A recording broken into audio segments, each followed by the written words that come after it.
and we're calling. Hello, hello. Hello, is this Jacob? Yes, sir. Jacob, good morning. This is Paul, Outsider Tackle Box, internet radio show and podcast. I got my, I was going to say good buddy, but... You can't even say that. I'm not sure, but Tommy's in the studio this morning. I'm here with that guy, Tommy. So here we are back again, fishing podcast. We took a break for a little while, but we're happy to be back. We took the same 6-month break that everybody else was taking. Yeah, we did, and we got a little bit lazy. We had actually a guest scheduled, and then we never even bothered went fishing calling. Instead. And then we went fishing and never called them back. I don't have any, I forgot who he even was. But thankfully, we have Jacob. He is fishing out of Southern California, and he has his Instagram page, and we'll let him talk about that. Send in a photo of a little saltwater fishing, which Tommy and I are both big fans of. We haven't done that lately, but I have been fishing the surf a lot lately. So we're going to find out where Jacob went fishing, the bait that he was using, maybe the line setup, and the size of those fish, and where he went out of, and anything else he wants to share with us. Thanks again for coming on the show, Jacob. The fish story is yours. It's all you, bud. All right, thank you very much. First of all, I'd like to say thank you guys for having me. This is real cool. I think it's a good guy. I think it's a good thing you guys are doing. Thank you. So thank you very much. Thank you for joining us. Yeah, no problem. So where did you go fishing out of? Is that local? Is it Long Beach, L.A., San Pedro? This is out of San Diego. This is H&M Landing. Oh, so, nice. Okay, I know H&M. It was an overnighter. It was an overnight boat on the boat called the Old Glory. Okay. And we head out into Mexico. We can't go more than 12 miles in, or else we would have to have a passport. Yeah. But we do go into Mexican waters looking for all species of tuna, yellowtail, and dorado. Mm-hmm. And so we go out there in the overnight boat, and wake up about 5 in the morning, start getting trolling rods out, and start looking for some tuna. And the first stop in the morning, we stop at a little kelp patty with some yellowtail on it. Nothing big, but I dropped down a Colt Sniper, and I got one on a Colt Sniper, a 42-gram Colt Sniper. Nice. And first fish landed in the boat, and then we got like one dorado and like one more yellowtail. So we got 3 fish on the first stop. Nice. And then for the next 3 hours, there was nothing. Just we couldn't find any schools, we couldn't find any kelps. So we're driving around for about 3 hours, and we're like, well, this kind of sucks. Yeah, paid for this trip. And, yeah. So, and then about 3.5 hours later, we pull up on the school, and the captain starts yelling, "Get your rods out! Get your rods out! Feed them! Feed them!" Yeah. And so everybody's rushing to get live bait, and I'm fishing the Colt Sniper. So I just dropped that down about 50 feet, and then start burning it back in, and boom, that's when I got hit. That's when I got my first tuna. Nice. A little yellowfin. Nice schoolie sized tuna, about anywhere from about 5 to 13, 15 pounds. So nice. Yeah, and I saw quite a bit of tuna on the boat just from the photo. That looks like a great outing for everybody on the boat. And tell us a little bit about what was. Was there a lot of people on the boat? Was it packed? There was 30 people on the boat, so it wasn't bad at all. However, if you're live baiting, a lot of the live baiting people were going towards the stern of the boat, and it was getting real crowded. Yeah. Well, everybody's trying to get to the live wells. Yeah, everybody's trying to get to the live wells and get the lines out. So that's when the Colt Sniper, that's when artificial metal jigs come in handy, because you could go off the bow, drop it down, and hook up. You're away from that crowd, so it makes things a little bit easier. Well, and that's the thing. I mean, I love the big, the excursion boats, party boats, whatever you want to call them.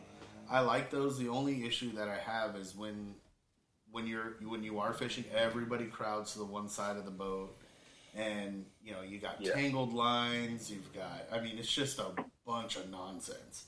So you're absolutely right. Like fishing an artificial, you can go your own route while everybody's rushing to the other side, and you can hook up a couple of times before they even get there. And just so you know, Tommy, the stern is the back of the boat, and the bow's the front. Thank you. Those, as if I didn't know that. Thank you. I'm kidding. Tommy does know, but just as a reminder for those of us who we get some people that are listening to the show who are getting into fishing, and so they might not know what the stern or the bow is. Jacob, just so you know, while you were telling your story, he was Googling it. He's like, stern, the back of the boat. I did. I actually really did. I wanted to make sure that I didn't mistake that for those of us who are getting into fishing. And so that's the reason why we have Jacob and our fish story guest tell our listeners what bait that they were using, the pound test, what their setup was. Mm-hmm. And Jacob sounds like he was using artificials off of a boat that goes out fishing. I was going to say inshore, but he's doing offshore fishing. A boat that goes out into the big thing. Well, I was going to get into that's pelagic and non-pelagic, but I didn't want to confuse you. Wow. That's what you're going with. Uh-huh. I learned that also from one of our callers. You learned that also from Google. Anyway, so Jacob, you're pretty local to us, right? I mean, we're right here in Orange County. Where are you located at? Are you in San Diego, or are you like LA? I'm from Oak Hills. You're from where? I'm from Oak Hills. Okay. I'm from Oak Hills. Okay. So, yeah, we drive all the way down there to San Diego. So all right. About hour and a half, 2 hour drive. Yeah. It's similar to us. I mean, San Diego's what, 2 hours? It's about 2 hours from us, yeah. 2 hours, so.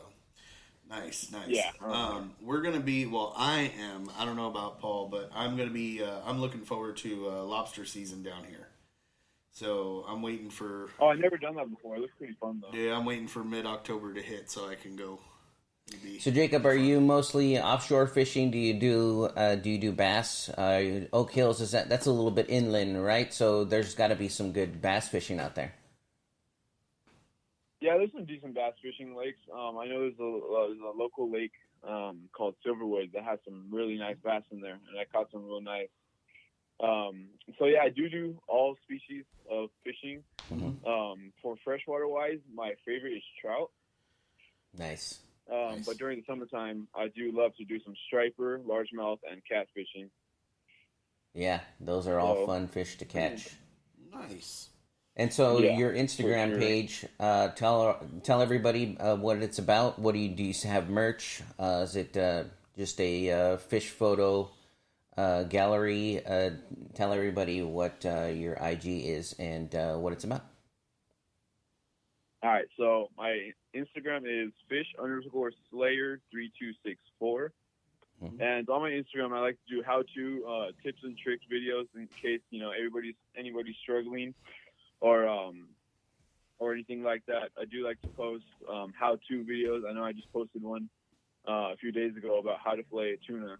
So for those who don't know and would like to learn, I put those videos out there. Nice. Sometimes about once a month I'll post on my story what would you guys want to see me make a video on so I can make it and demonstrate it. And so your YouTube is the same. Huh? Your YouTube is this under the same name for those of us trying to follow that, or is it all on Instagram? I don't have a YouTube, but I post Instagram. Your videos, okay. Yeah, I post all my videos on the Instagram Live. Perfect. Okay, cool. Yeah. And then I'll just post videos of me fishing, and pictures of my catch and stuff like that. Good stuff. How-to videos. Nice. How to No, definitely. And, since he's local too, I mean, next time we go up to, go to a trout tournament up there at Jess Ranch, we'll meet up with you there because Oak Hills is right near there, right? It's right near Apple Valley and all that. Oh yeah, right there. It's only about from where I am. It's about 10-minute drive. Oh, see, he probably was at Jess's Ranch that day when we were there. And yeah, he's on the way to the 395 to go up do some trout fishing. Well, if we go that route, if we go through the Victorville route, if we go your route, you stop at Palmdale and make me drive the rest of the way. That's the LA route. That's another story for another day. I'm tired. I drove for an hour. Tom, drive 5 more hours. I'm going to take a nap. Well, thanks for coming on the show, Jacob. We appreciate your fish story. I, for one, enjoyed it. I did. I want to now go tuna fishing. Never done the San Diego waters, but also want to learn how to fillet a tuna. You want to learn how to catch a real fish is what you want. That's true. You're done out there catching your little surf perch with your fly rod. You're out there ribbon dancing for surf perch. I fly fish, Jacob. Tommy's trying to make fun of me, but I have been fly fishing. Fly fishing is cool. There's nothing wrong with fly fishing. I mean, that's something I would like to learn how to do. Nothing wrong with fly fishing, but when he's out there, catching like little surf perch, and he's like, "Yeah," and I'm like, "Dude, it's about the size of the palm of your hand." See, I go fishing. What's that? It's just like a trout. Wait till you hook a tuna. Yeah, wait till you hook a tuna. I go shark fishing, so I catch like thresher sharks and stuff like that. So for me, a surf perch, that's bait. I do all species of fish, and I have actually went tuna fishing. I don't think Tommy was there. He might have been, but we took the scouts out, and remember, Jacob, maybe a couple of summers ago, the water was so warm that tuna were coming pretty close to shore. The inshore boats were catching tuna, and my son won the jackpot on a yellowfin, which was he just loved it. He had a blast. And that's awesome. Yeah, it was great. It was a pretty big fish. I think we have a photo on the fridge. So it was good times. Yeah, good times. So thanks for coming on the show. We appreciate. You're welcome back anytime. Please continue to share photos with us. We'll share them on our Instagram and Facebook pages. And from all of us here at Outsider Tackle Box. Tight lines. Fish more. Have a good one, bud. Take care. Have a good Saturday, bud. Thanks for having me. Yeah, for sure. Anytime, man. All right, you too, man. Thank you very much. Bye. Take care. All right, you too, man. Thank you.